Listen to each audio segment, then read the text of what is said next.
안녕하십니까. 오늘 24일입니다. 어제 23일 이런저런 일이 많이 있었습니다. 한두 가지 전달해 드리고 그 다음에 본론으로 헌법재판소 탄핵 소추안 수정 이 문제가 얼마나 중요한 영향을 미치는지 이것을 좀 설명해 드릴까 합니다.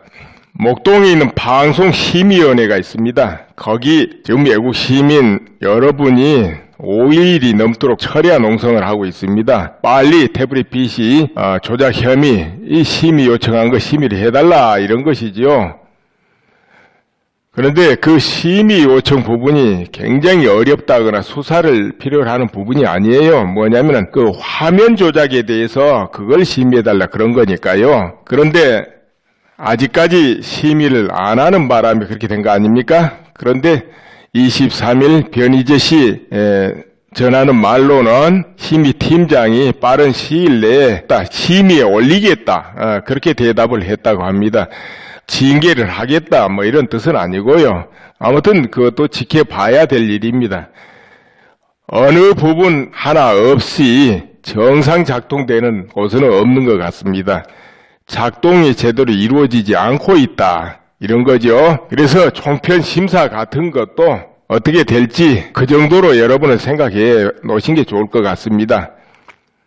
아무튼 그렇게 진행되고 있고 서울시청 앞에 탄기국에서 텐트를 세웠어요. 탄기국은 박근혜 대통령 탄핵 무효를 외치는 태극기 집회 주최 측입니다. 기왕 설치한 거 분향소도 설치하는 게 좋겠네요. 순국 선열에 대한 분향소 저 6.25로부터 천안함, 영평해전 많이 있죠. 나라 지키고 싸우다가 전사하신 분들 이 배를 모시는 것도 좋겠네요. 그런데 시청에서 어떻게 할 것 같습니까? 모든 천막을 그대로 놔둘 것 같습니까? 텐트를? 아니면 저 강화물의 세월호 텐트부터 시작해서 모조리 탄기국 거까지 다 뜯어내버릴 것 같습니까? 아니면은 탄기국에서 설치한 텐트만 홀랑 뜯어낼 것 같습니까? 그리고 1월 26일 저 대구 동성로에 있는 대구 백화점 앞 오후 2시인가 봅니다. 태극기 집회가 있는가 봅니다. 26일이요. 이거 알려드립니다. 그리고 지금도 일반인들이 보니까 뉴스 방송만 봐서 그런지 태극기 집회가 촛불 시위를 이제는 능가했다 이 정도는 알고 있는 것 같은데 상태가 어느 정도인지는 다 잘 모르고 있는 것 같아요. 왜 그러냐면은 보도 자체가 아주 명확하게 보도되고 있는 게 아니라서 그런 것 같습니다. 그런데 헌법재판소 재판관들도 마찬가지일 것이고 국회의원도 마찬가지일 것이고 현장에 직접 가서 살펴보고 체크해보지 않는 분은 모두 아마 그 정도로 이해할 거예요. 그저 비슷하거나 태극기 집회가 조금 인원이 더 많아졌지 않냐 이 정도로. 제가 여기서 권해본다면은 헌법재판관님들이나 국회의원 그리고 여타 이 국가 주요 책임 공무원 장관에서부터 모든 분들 기업하시는 분들도 실제적으로 민의가 어디에 있는가 이렇게 보고 싶다면 양쪽을 직접 지금 가서 방문해 보시라 이렇게 권하고 싶어요. 설 지나서 설 전에는 어느 쪽은 안 한다니까 설 지나서 직접 6시 7시 이 시간대에 양쪽을 방문해서 실질적으로 어디가 어느 정도 많이 오고 하는가 비교해보는 게 좋을 거예요. 과연 1배 정도 아니면 2배 정도인지 아니면 10배, 20배, 30배 차이가 나는지 어느 쪽이 많은지 가서 직접 보면 될 거예요. 그러면 언론 보도와 얼마나 큰 차이가 나는지 생생하게 바로 알게 될 겁니다. 아니 일반인들도 저 밖에서 길가에서 한번 보세요. 그런가 안 그런가? 근데 볼 때 요점이 양쪽에서 도대체 뭘 하는가를 한번 볼 필요가 있어요. 태극기 집회는 어떤 걸 주장하고 또 촛불 집회에서는 무엇을 하고 있는지 분위기가 어떤지 볼 필요가 있어요. 정말 어디가 열렬하게 민의를 드러내고 열성적인지 그렇지 않는 곳이 어딘지 볼 필요 있고 또 밀집도도 볼 필요 있습니다. 밀집도. 평당 3명씩 서 있는 곳과 평당 밀집해 가지고 12명이 서 있는 곳과는 차이 나죠. 4배 차이 납니다. 같은 면적에도 4배 차이가 난다. 그러니까 그 부분을 자세히 한번 보고 열기도 한번 보고 내용도 한번 보고 그럴 필요가 있다는 거지요. 그리고 거기 참석자들이 어떤 계층이 참석하는 걸 볼 필요가 있어요. 과연 곳곳에 여러 단체 더구나 각 계층이 참여하면 그게 민의지 일부분 어떤 계층만 참여하면 민의가 아니거든요. 그래서 그런 부분도 볼 필요가 있습니다. 연령대도 볼 필요가 있어요. 저 나이 든 세대부터 아랫세대까지 어디가 참석하는지 이런 세대도 볼 필요 있습니다. 세금 내는 사람이 얼마나 많이 참석하는가 이런 것도 볼 필요 있다 이거죠. 그러면은 어느 쪽이 민의가 있는지 알 거예요. 그리고 지금 종종 보도에 그런 거 나오지요. 친박 집회다, 박사모 집회다. 그런데 미리 말해서 지금 친박 집회, 박사모 집회 명칭 붙이면 안 됩니다. 왜 그러냐 하면은 거기 참석자들 박사모 회원 몇 명 안 될 거예요. 지금 제가 이렇게 말씀드릴 때 듣고 계신 분들 박사모 회원 몇 분이나 됩니까? 카페에도 7만 조금 넘어요, 가입자가. 그럼 거기 실제로 움직이는 게 어느 정도 되겠습니까? 뻔한 거잖아요? 카페 수십만, 백만 돼도 움직이는 게 수십만, 백만 움직이는 것도 아니거든요. 거기 모이는 사람들은 그 숫자가 아니거든요. 그보다 몇 배를 더 모이고 있거든요. 그런데 그게 무슨 친박이다, 이렇게 하면 그것은 국민 민의가 아니다. 이것을 강조하려고 이렇게 폄하하는 거 아닌가 이렇게도 생각을 해봅니다. 그건 그렇고요. 이제 본론으로 들어가겠습니다. 지금 국회 탄핵소추위원장이 권성동 씨입니다. 이분이 25일까지 탄핵소추안을 제작성 제출한다 이렇게 했죠. 그런데 동기를 보니까 대통령 직무집행 행위가 헌법상 어느 부분을 훼손한 것인지 명백히 해달라고 헌재에서 요청을 해왔다는 거죠. 그러니까 이 부분을 추가해서 정리해달라, 일종 보정해달라 이런 뜻이 되겠습니다.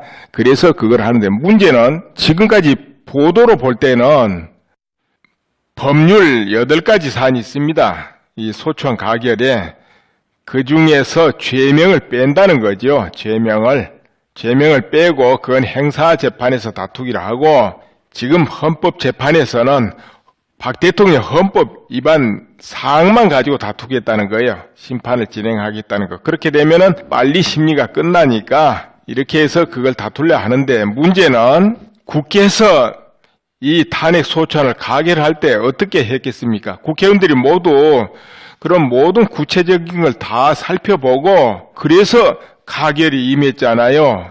그런데 그 부분에 죄명을 빼버린다 뭘 뺀다 하면은 그때 상황과는 다른 상황이 되지 않습니까? 뺀 것을 국회의원이 보고서 찍은 건 아니거든요. 이렇기 때문에 재의결을 해야 된다 이런 전문가가 많다는 거죠. 지금 헌재에서 요청한 거는 그거 빼고 헌법 위반 그것만 가지고 심판하도록 꾸며라 이렇게 요청한 거 아닌 것 같아요. 그저 헌재에서 조금 헌법 위반 어느 부분 그 명확하지 않으니까 그걸 좀 수정해라 이렇게 보정을 하라 그랬으면은 그것까지는 추가 좀 할 수 있다 하더라도 뭐를 빼버리고 뭐를 넣고 하는 거는 안 되지 않냐 이렇게 보고 수정도 심각하게 하는 거는 좀 곤란할 것 같죠. 이제 이렇게 봐지는데 이건 이제 법에 대해서 잘 아신 분들은 분야고 또 심판을 하는 재판관들이 어떻게 해석하느냐 여기에 달렸다 봅니다. 만약 이렇게 소추안을 어느 부분을 빼고 보정해서 이렇게 제작성하면은 그것을 재의결해라 이렇게 할 수도 있죠. 그리고 또 이런 말도 나오지 않습니까? 블랙리스트 추가한다 뭐 이런 말들도 있어요. 블랙리스트 뭐 박근혜 대통령이 블랙리스트를 작성하라 했다. 물론 그것도 지금 박근혜 대통령 측에서는 그런 적 없다 해가지고 지금 특검을 피의사실 공포죄로 그리고 또 그걸 보도한 언론 기자를 지금 고소한다고 그렇게 돼 있지 않습니까? 그렇기 때문에 이것도 지금 명확하지 않죠. 그런데 그 부분도 만약에 추가를 한다면 그것도 우리가 상식선에서는 당연히 국회 재의결 대상이 된다 이렇게 봐지는데 글쎄요. 이거를 여러분 이제 이해하시고요. 그리고 또 추가를 한다. 어떤 사안을 재판 도중에 추가한다. 이런 것이 또 받아들여질 수 없고 그것도 재의결해야 된다. 이런 전문가들이 많다는 거. 그 정도만 이해하세요. 권성동 위원장은 또 그렇게 해석 안 할 수도 있죠. 그러니까 문학의 블랙리스트 혐의도 박 대통령 탄핵사의 추가 뜻을 밝혔는데요. 전체적으로 기초사실이 동일하기 때문에 탄핵사유에 넣었던 참고사항은 어떤 큰 차이가 없다 이렇게 말해서 그러니까는 이것을 아마 탄핵사유 아니면 참고사항으로라도 넣고 싶은가 본데요. 어찌됐든 추가되는 것은 헌법재판소에서 기본적으로 우리가 상식선에는 그걸 거부하지 않을까 이런 생각도 듭니다만은 그러나 참고사항으로 넣는 걸 어떻게 받아들일지 또 모르겠습니다. 그래서 우리가 여기서 관찰해 볼 사항이 뭐냐? 과연 헌법재판소에서 소치 측에서 이렇게 재작성되는 것을 인정하고 심의를 계속하느냐 아니면은 거부하느냐 이걸 이제 볼 필요가 있습니다. 거부하느냐 심의를 계속하느냐 이게 중요 사항입니다. 이거. 그리고 23일 박 대통령 변호인단 측에서는 39명을 증인 채택해달라 이렇게 요청을 했습니다. 그런데 헌재에서는 6명만 받아들였어요. 앞으로 봐서 추가할 수 있다 이렇게 해놨죠. 그래서 2월 중순까지는 변론이 이제 계속되게 되죠. 그런데 여기서 다시 부족하다 해가지고 증인 채택이 더 이루어지면 계속 미뤄지게 되겠습니다. 그렇게 현재 39명 중 6명만 채택됐습니다. 6명만. 그게 여기서 또 초점이 과연 증인 채택을 추가로 하느냐 안 하느냐 이게 좀 관찰 대상이고 25일 국회 탄핵소추위원단이 제출하는 그것이 인정되느냐 안 되느냐 이게 굉장히 중대 사안이 됩니다.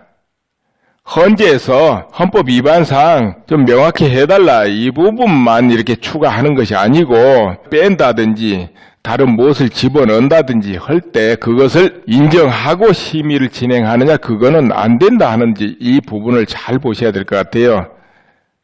이 현재 진행이 만약 그런 것이 다 인정되고 간다면은 이제 여러분이 판단할 수 있을 거예요. 아, 이건 인용이겠다. 아니겠다 이거.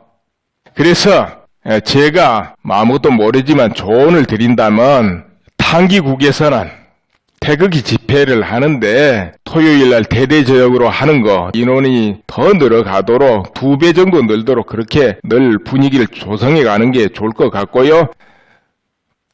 그러나 지금 헌법재판소가 굉장히 화급하고 기각이냐 인용이냐 이 결정은 엄청난 차이거든요.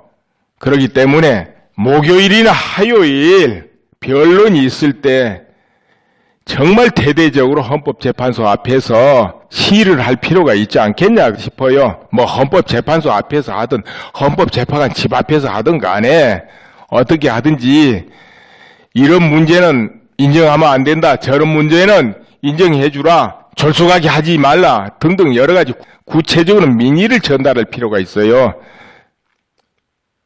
뭐 탄핵 기각, 탄핵 무효 이렇게만 외칠 건 아니고 구체적으로 대표들이 가서 전달할 수도 있고 수많은 시대들이 밖에서 기다리면서 이런 방법도 있죠. 물론 국회도 하급해요. 다 연결되어 있기 때문에. 그렇지만은 헌법재판소는 너무 그쪽인 급한 곳이에요. 여러분 제 말씀을 지금 듣고 있는 분도 생각을 한번 해보세요. 어느 부분이 지금 굉장히 중요한지. 아무래도 빨리 탄핵 인용을 끝내고 다음 단계를 진행하려고 계획하시고 있는 분들은 주로 어디에 압력을 넣겠습니까? 뻔한 거 아니에요? 그런데 그 압력에 인간은 누구도 약해지게 마련입니다. 누구라도 아무리 강심장 가지고 있어도 그 여파가 너무 크기 때문에 결정의 여파가 그렇기 때문에 어느 쪽이 강하게 주장하는 게 맞냐 이것은 심각한 영향을 미치는 거죠. 그것도 주장이 명확해야 되죠. 당연히 설득력이 있어야 되겠죠. 예, 지금 그 부분이 상당히 큰 문제다. 이런 것을 조언을 한번 드리고 싶어요. 헌법재판소 탄핵소추 문제는 이 정도 해놓고요. 박근혜 대통령 변호인단 측에서 한 언론과 특검 관계자를 좀 전에 언급을 해드렸지 않습니까? 근데 앞으로 청와대에서 허위 보도에 관해서 아마 적극적으로 대응을 할 것 같습니다. 허위 보도에 관해서 지금까지 수많은 언론에서 가지가지 보도가 나왔는데 각 신문사 방송에서 경쟁을 하게 되거든요. 그러다 보면은 자꾸 오보도 더 나올 수 있고 또 검증이 안 되고 근거가 좀 야간데도 막 보도를 하게 되죠. 그러다 보면 어떻게 됩니까? 그게 허위 보도가 되기 쉽죠. 그런데 여기에 더하여 어떤 목표가 딱 정해지면은 그때는 이제 싸움인데요. 그렇게 되면 어떻게 됩니까? 보도가 이제 공정성이 사라져버리게 되지 않습니까? 보도가 공정성이 사라지게 되면 아무래도 보도한 사람의 취재자의 감정이 섞이게 되고 또 어떤 경우는 의도적으로 허위 날조를 할 수도 있게 되고 이런 문제가 벌어지죠. 그런데 이게 걸러지지 않고 분위기가 계속 나가도 어떤 문제가 안 생길 정도로 분위기가 판이 강하게 파워가 몰리게 돼버리면은 그냥 어떤 죄의식이 없이 그냥 보도할 수가 있게 됩니다. 평상시 같으면은 그런 보도가 나가게 되면은 다른 언론기관에서 견제도 하고 오보다 하기도 하고 반론도 펴기도 하는데 이번에 두세 달은 그런 분위기가 여러분도 아시다시피 아니었죠? 그렇게 되면은 걸러지지 않습니다. 걸러지지 않으면은 보도의 성기능이 사라져버리는 거죠. 그래서 이런 부분을 언론기관에서도 자성하고 좀 더 자중하고 정말 근거 있고 팩트가 분명한 것을 보도하도록 노력을 했으면 좋겠어요. 그게 국가를 위해서도 그렇고 국가 경제를 위해서도 그렇고 모든 사람을 위해서도 다 그렇다고 봅니다. 그런데 언론이 소중하고 또 강력한 까닭이 무엇이겠습니까? 공정한 보도에 의해서 많은 국민들이 그걸 믿고 정보를 습득해 주기 때문에 언론이 힘이 있고 필이 칼보다 강하다 이런 소리 듣는 거 아닙니까? 그러나 오보가 계속되거나 무리한 보도가 계속 깔리게 되면 어떻게 됩니까? 결국은 많은 사람들이 다 돌아서게 되죠. 한동안은 거기에 취해서 그걸 믿겠지만은 어느 정도 지나면 사람 본능이 작동해요. 이거 아닌가 보다. 위기감 이런 것이 작동하면서 그 다음부터는 바로 불려는 심리가 생깁니다. 그렇게 돼가지고 언론이 믿을 수 없다. 이렇게 돼버리면 언론은 생명을 잃어버린다는 거죠. 무슨 의미가 있겠습니까? 그때는 아무 힘도 없는 게 언론입니다. 그래도 종이에 불과해요. 신문도. 그렇죠? 결국은 정말 공정하고 무게 있는 보도를 하지 않으면은 언론기관 스스로 쓰러져 버리게 된다 이 말이죠. 뒤에는. 왜냐? 그럼 국민은 정보를 다른 데서 구할 거예요. 다른 데서. 그럼 몰리는 곳에는 다시 시장이 형성됩니다. 거기에 공급하는 또 정보가 있기 마련이에요. 그럼 기존 언론은 누가 상대 안 하는 거죠. 그렇게 돼버리면. 반드시 이 어떤 결과는 돌고 돕니다. 그리고 판은 강력하게 어느 판으로 파워가 몰려가지고 진행되지만은 그 판이 계속 그렇게는 안 돼요. 반드시 또 뒤집어져 버려요. 그렇지 않습니까? 뒤집어졌을 때는 사소한 보도도 다 범죄로 심판받을 수가 있어요. 그렇기 때문에 정말 자성해야 될 것 같고 특히 대통령에 대한 보도는 그 박근혜 대통령 개인의 문제가 아닌 경우가 생겨요. 개인의 문제면 단순하게 명예훼손 아니면 출판물에 의한 명예훼손 아니면 허위 사실 적시에 의한 명예훼손 이렇게 그렇게 되겠지만은 대통령 직위하고 연관이 될 때는 자칫하면 큰 문제가 발생할 수도 있죠. 어떻게 보는 시각에 따라서는. 왜냐하면 국가 이익을 불러일으키면 그 범죄에 연관이 될 수도 있고 또 정권하고 관계되면은 또 거기에 따른 추궁이 따를 수 있어요. 이 판이 뒤집히면은 거기에 연루되는 게 되는 거예요. 판이 뒤집히지 않고 이대로 가면 그렇지 않겠지만 판이 뒤집히면은 조사하기에 따라서는 그렇게 걸리게 됩니다. 이제 이 정도면 무슨 이야기인지 알 거예요, 전부. 그렇기 때문에 정말 자중하고 이 언론이 자칫하면 국가 이익이 불러일으킬 수 있고 정권을 위태롭게 할 수 있고 이런 힘이 있는 건 사실이에요. 그렇기 때문에 정말 지금은 바로 판단해야 된다고 봅니다. 올해 남과 북이 얼마나 심각한 대립 상태에 들어갑니까? 자칫하면 무슨 일이 벌어질지 모르는 이 상황에 처해 있어요. 그렇기 때문에 이해관계에 의해서 움직이다 보면 또 큰일 날 수도 있다. 이런 이야기입니다. 이해관계는 국가 이익에 비하면 아무것도 아니죠. 이건 생존에 관한 문제거든요. 한마디로. 모든 기반이 무너지냐, 생존을 할 수 있냐 이 차원 아닙니까? 이해관계야 그 안에서 조그만 것이고. 그래서 이해관계보다도 더 큰 걸 지금 봐야 될 때가 됐지 않냐? 이거는 언론기관뿐만 아니고 뭐 국회도 그렇고 검찰도 그렇고 기업도 그렇고 전부 그렇다고 봐요. 눈앞에 심각한 문제를 확인했을 때는 이미 늦어버리잖아요. 그러니까는 지혜롭고 모든 이치를 살필 수 있는 분들이 먼저 자각해가지고 판단을 하셔야 된다는 거죠. 어떤 위기가 생기면 제일 차으로 무너진 게 어디입니까? 군대, 경찰뿐만 아니라 국가 공무원, 언론, 국회 모든 기득권이 제일 먼저 무너지는 거 아니겠어요? 남과 북에 어떤 일이 생기면. 그렇기 때문에 정말 오히려 지금 전부 애국시민운동에 참여를 해야 돼요. 태극기 집회도 참여하고 이 지경 돼 있다고요. 그래서 다시 잘 살펴야 된다고 보고요. 그리고 이 헌법과 법, 룰 이런 건 정말 공정하게 언제나 집행돼야지 나라가 안정되지 않습니까? 정권이 바뀌고 또 바뀌고 또 바뀌고 이것은 그 속에서 선순환으로 바뀌어야 되죠. 그죠? 국민들이 때로는 이 정권, 때로는 저 정권 이렇게 선순환으로 선택하는 거 이건 아름다운 거예요. 민주국가에서.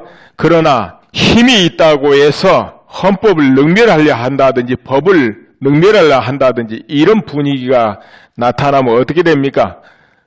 그러면 한쪽에서는 억울한 이런 집단이 생겨나고 그렇겠죠.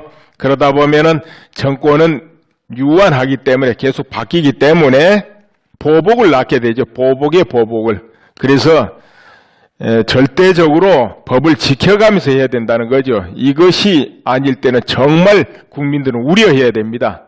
그 피해는 전부 국민 각자에게 돌아가거든요. 국민 각자에게. 그리고 그 판이 뒤집힐 때는 그렇게 또 강경하게 자기 세력을 이끌고 간 그 자리가 무너지는 것이고요. 행여 밥상 다 받아놨으니까 그냥 먹어버리자 밀고 가서 이렇게 하시면 안 될 것 같다 이런 이야기입니다. 공정하게 하고 밥상을 받아야 그래도 안전하니까. 자칫하면 다 받아놓은 밥상이 무너지고 상다리까지 부러진 일이 생겨요. 그렇지 않습니까? 근데 이제 정권과 정권 문제는 그래도 괜찮아요. 네, 그 틀 안에서 있으니까. 그러나 어떤 그 분열이 국가 위기를 불러일으킨다 하면은 이건 생존의 문제가 되기 때문에 우리는 남북 간에 정말 위험한 상태에 있기 때문에요. 그래서 어떻게 하든지 먼저 국가를 먼저 우리가 생각해야 된다. 자기가 처한 위치가 어디라도 어디에 처해 있든 국가를 먼저 생각해야 된다. 이렇게 봅니다.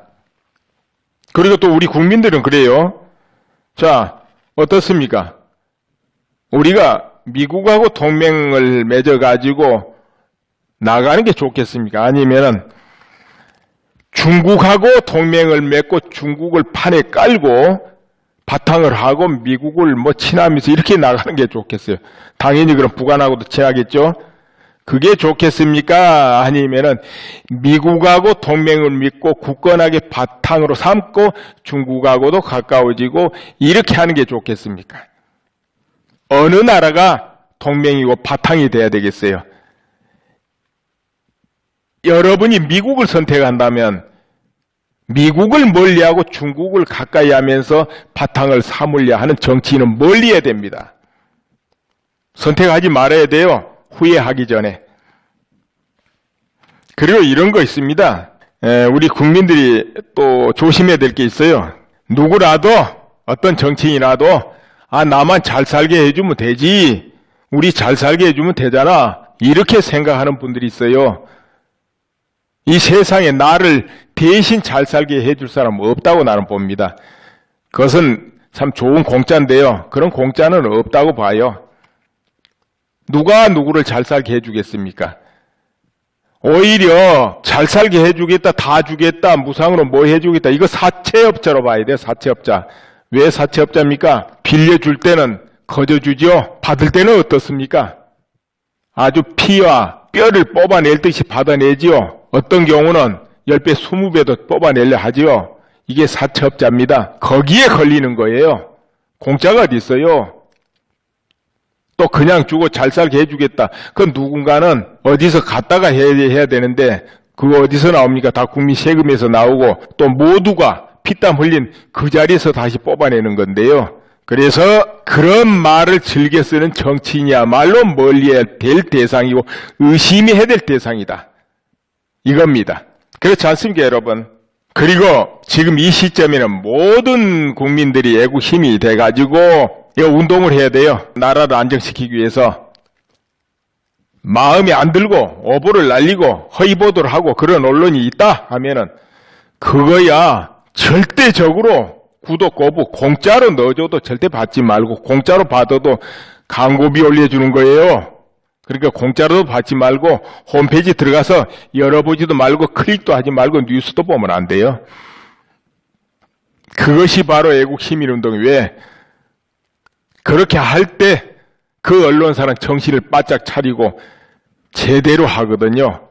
또 그렇지 않으면 그 언론은 문 닫게 되는 것이고, 아무도 상대 안 해준 언론이 무슨 힘이 있습니까?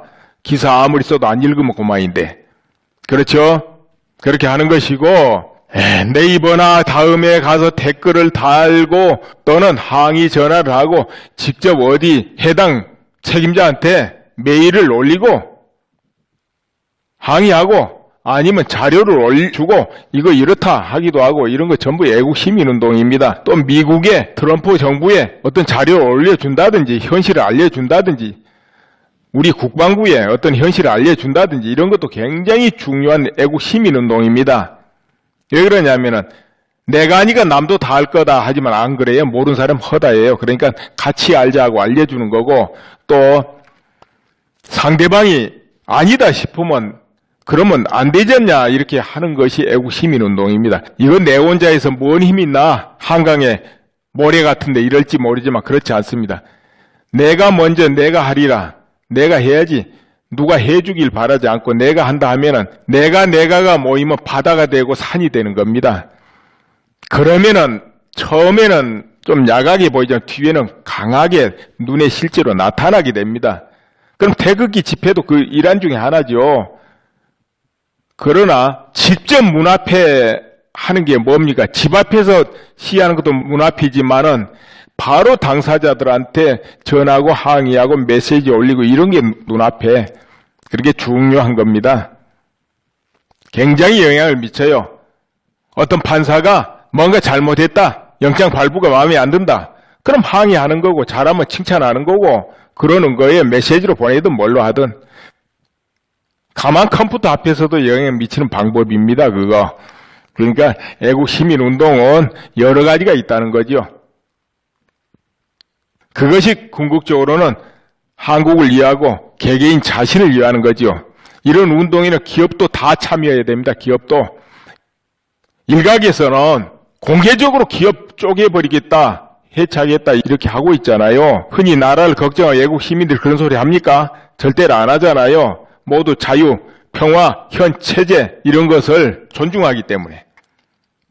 그럼 그 존중한 세력하고 같이 힘을 합해야 되는 거 아니에요? 오늘 이 정도 하고 마음 다루는 거, 이 불안정시 없애는 거 조금 해볼 거예요. 요즘 자꾸 불안하다는 분들이 있어요. 불안하다. 그래서 또 두 번째로 의욕이 없어지거나 불안해지거나 두근대거나 이런 분을 위해서 짧게 한 말씀 드릴까 합니다. 여기서부터 관심 없으신 분은 이제 끄세요. 우선 마음을, 느낌을 강하게 가져보세요. 느낌을 강하게 가져야 됩니다. 혹시라도 마음을 약하게 가지거나 좀 편하고 조용하게 하고 싶고 걱정스러운 마음, 두려운 마음이 없었으면 이 마음이 있겠죠? 그러지 마시고 오히려 강하게 가져보세요. 그리고 마음이 약해지고 겁이 많아지면 그 에너지를 바꿔야 됩니다. 그때는 뭘로 바꾸느냐? 분노로 바꾸셔야 돼요. 그렇게 하면 중립이 되면서 두려움이 없어지게 됩니다. 자, 그러니까 마음을 자신 있게 당당하게 가지고 우선 얼굴도 몸도 웃어야 됩니다.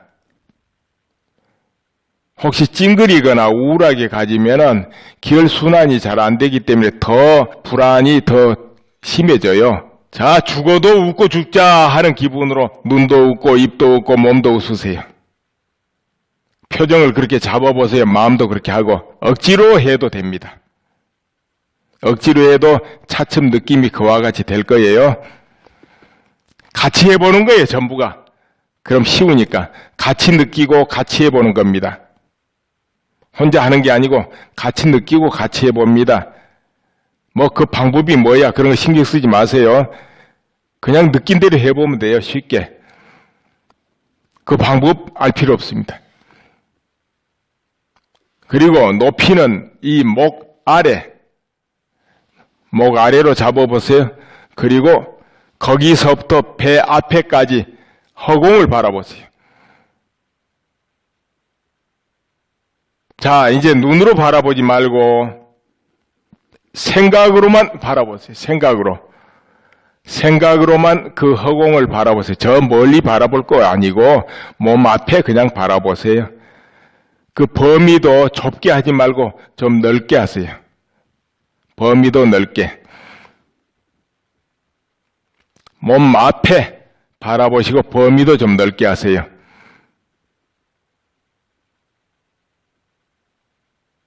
그렇게 하고 어떤 생각이 나거나 생각이 없거나 불안하거나 그 안에서 바라보세요. 그러니까 계속 바라보고 있으면 됩니다. 그러면 생각이 나고 불안하고 할 거예요. 그러면 그거 절대 없애지 말고 그냥 놔두고 바라보세요. 그 앞에서 생각하고 느껴야 됩니다. 머리에서 하는 게 아니고 바로 바라보는 허공 안에서 생각하고 느끼세요. 거기를 바라보고 있어요. 그럼 생각이 나도 거기서 나고 생각이 안 나고 느낌이 있어도 거기서 있고 없으면 거기서 없을 겁니다. 그러니까 할 일은 딱 한 가지입니다. 그냥 마음으로 바라보고만 있는 겁니다. 생각이 들끓던 두렵던 괴롭던 슬프던 전혀 없앨라 하지도 말고 바꾸지도 말고 그냥 놔두고 바라보는 겁니다. 할 일은 그냥 바라보고 이어가는 것뿐입니다. 그럼 이게 때로는 잘 되고 안 되기도 하겠죠. 끊어지고 이어지고 놓쳐버리기도 하고 상관없습니다. 그냥 이어가면 됩니다. 끊어져도 괜찮고 잘 안 돼도 괜찮습니다. 잘 돼도 괜찮고 마음이 들끓어도 괜찮습니다. 상관하지 말고 쭉 살펴나가기만 하면 됩니다. 아주 간단한 방법입니다. 이렇게 하면은 점점 몸과 마음의 상태가 중립으로 돌아오면서 두려움이 없어지게 됩니다. 그리고 한 가지 덧붙여서 자주 겁이 나신 분들은 옷을 두텁게 입고 땀이 살짝 날 정도로 유지하세요. 그래야 겁이 없어집니다. 이 가슴 복판, 명치 쪽 이런 데가 차가우면은 겁이 더 나요. 두려움이 더 생기고 특히 몸이 안 좋으신 분 더 심해집니다. 그렇기 때문에 몸을 훈훈하게 하세요. 그럴 때는. 다만 이 방법은 화가 잘 나신 분은 하지 마세요. 예를 들어 한 2, 3일 하다가 짜증이 나거나 화가 나고 이럴 때는 이제 조금 쉽니다. 쉬고 또 다시 하고 그러세요. 2, 3일 하다가 화가 나고 짜증 나신 분은 좀 쉰다. 이겁니다. 그러니까 이것은 너무 열심히 안 해도 된다는 거죠. 그저 늘 틈틈이 늘 생각을 잊어버리지 말고 이어가기만 하면 된다. 예를 써서 어느 부분을 막 집중하고 들여다보고 하지 마세요. 그냥 부드럽게 허공같이 아무것도 없이 바라보는 거예요. 느끼는 거예요. 생각 속으로 그것도. 생각 속으로 바라보지 어느 부분을 초점 맞춰서 느끼고 바라보고 하지 마세요. 힘 하나도 들이지 마세요. 그저 아주 편안하게 바라봐야지 힘을 들여서 바라보면 안 됩니다. 예, 하다 안 하다 해도 이어지면 됩니다. 이제 또 캠페인 할 거예요. 이 유튜브 사용하는 방법, 공유하고 퍼가고 등등. 그러니까 이거 들으셨던 분들은 이제 끄세요. 화면에 좀 지나갈 겁니다. 그 유튜브 화면을 캡처를 해놓은 게 있습니다. 그 지나가면 참고로 하세요. 유튜브 화면에 들어가게 되면은 이 화면 왼쪽 하단에 그 올린 사람의 닉네임이 나옵니다. 본명이 됐던 월드 미래판 연구소에서 올리는 닉네임은 음악게임으로 올라가죠. 음악게임이라는 닉네임으로 이제 올라갑니다. 그런데 제목에 항상 월드 미래판 연구소 이게 들어갑니다. 뭐냐? 이 모든 내용은 월드 미래판 연구소에서 보내드리기 때문에 그렇습니다. 그럼 음악게임 여기를 누르고 들어가면 홈페이지가 나타납니다. 홈이. 그 홈에 홈자 옆에 동영상 있는데 그 글자를 누르게 되면은 지금까지 월드 미래판 연구소에서 올려드린 모든 동영상이 다 나타납니다. 그 아래 추가 로드를 누르면 계속 더 나타나죠. 지난 과거께. 예, 그렇게 됩니다. 그리고 지금 다시 나옵니다. 음악게임 그 닉네임 아래 구독이란 글자가 있습니다. 구독이란 글자. 여기 지금 화면에 2자를 써놨어요. 2번. 음악게임이 1번으로 표시되어 있죠. 구독은 2자로 표시해 놨는데요. 이 구독을 누르게 되면은 구독 신청한 게 됩니다. 무료 구독입니다. 왜 구독을 하느냐? 이 구독은 그 신문을 받아보는 것 같습니다. 그러면 올 때마다 신문요 하고 갖다 주잖아요. 그와 같은 겁니다. 그러면은 동영상이 올라오면은 동영상 올라왔습니다 하고 스마트폰이 어디 신호가 오죠. 오면 그때 보면 되죠. 이래서 구독 신청을 하는 겁니다. 구독을 누르면은 그게 자동으로 받아지는 거죠. 그리고 구독도 글자 밑에 지금 화면 왼쪽 하단 밑입니다. 화면의 왼쪽 하단, 왼쪽의 하단 밑에 공유란 글자 있어요. 구독 글자 밑에. 그 공유를 누르면 또 그건 뭐냐?